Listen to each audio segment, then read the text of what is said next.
Selamat pagi anak-anak, apa kabar? Mudah-mudahan sehat ya.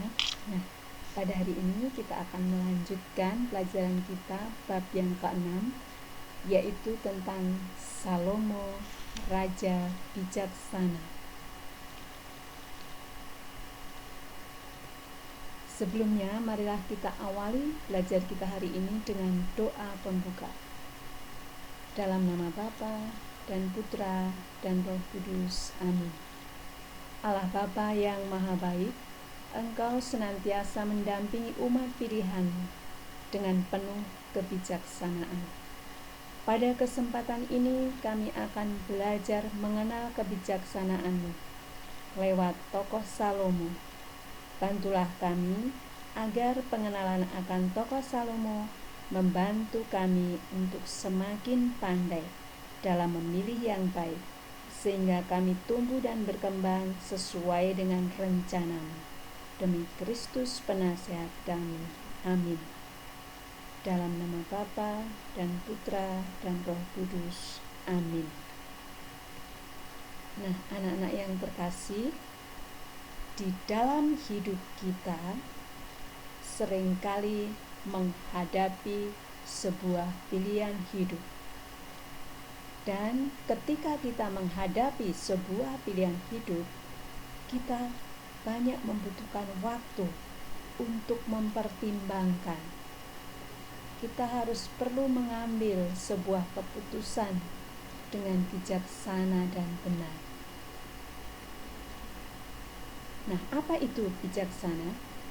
Bijaksana berarti bertindak berdasarkan akal sehat dan logika, sehingga dapat bersikap tepat di dalam menghadapi setiap keadaan dan peristiwa. Inilah yang akan dilaksanakan oleh Raja Salomo. Siapakah Raja Salomo itu? Mari kita baca dari kitab Raja-Raja. Doa Salomo memohon hikmat. Lalu Salomo menjadi menantu Firaun, Raja Mesir. Ia mengambil anak Firaun dan membawanya ke kota Daud, sampai ia selesai mendirikan istananya dan rumah Tuhan dan tembok sekeliling Yerusalem. Hanya bangsa itu masih mempersembahkan korban di bukit-bukit pengorbanan, sebab belum ada didirikan rumah untuk nama Tuhan sampai pada waktu itu. Dan Salomo menunjukkan kasihnya kepada Tuhan dengan hidup menurut ketetapan-ketetapan Daud ayahnya. Hanya ia masih mempersembahkan korban sembelian dan ukupan di bukit-bukit pengorbanan. Pada suatu hari raja pergi ke Gibeon untuk mempersembahkan korban, sebab disitulah bukit pengorbanan yang paling besar. 1000 korban bakaran dipersembahkan Salomo di atas mezbah itu. Di Gibeon itu Tuhan menampakkan diri kepada Salomo dalam mimpi pada waktu malam. Berfirmanlah Allah, "Mintalah apa yang hendak kuberikan kepadamu." Lalu Salomo berkata, "Engkaulah yang telah menunjukkan kasih setiamu yang besar kepada hambamu Daud ayahku. Sebab ia hidup di hadapanmu dengan setia, benar dan jujur terhadap engkau.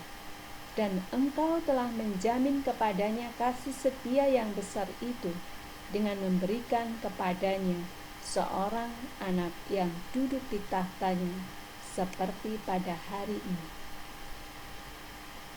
Maka sekarang ya Tuhan Allahku, Engkaulah yang mengangkat hambamu ini menjadi raja menggantikan Daud, ayahku, sekalipun aku masih sangat muda dan belum berpengalaman. Demikianlah hambamu ini berada di tengah-tengah umatmu yang kau pilih, suatu umat yang besar, yang tidak terhitung dan tidak terkira banyaknya. Maka berikanlah kepada hambamu ini hati yang faham menimbang perkara untuk menghakimi umatmu dengan dapat membedakan antara yang baik dan yang jahat. Sebab siapakah yang sanggup menghakimi umatmu yang sangat besar ini? Lalu adalah baik di mata Tuhan bahwa Salomo meminta hal yang demikian. Jadi berfirmanlah Allah kepadanya, oleh karena engkau telah meminta hal yang demikian dan tidak meminta umur panjang atau kekayaan atau nyawa musuhmu, melainkan pengertian untuk memutuskan hukum, maka sesungguhnya aku melakukan sesuai dengan permintaanmu itu. Sesungguhnya aku memberikan kepadamu hati yang penuh hikmat dan pengertian, sehingga sebelum engkau tidak ada seorang pun seperti engkau, dan sesudah engkau takkan bangkit seorang pun seperti engkau. Dan juga apa yang tidak kau minta aku berikan kepadamu, baik kekayaan maupun kemuliaan, sehingga sepanjang umurmu takkan ada seorang pun seperti engkau di antara raja-raja.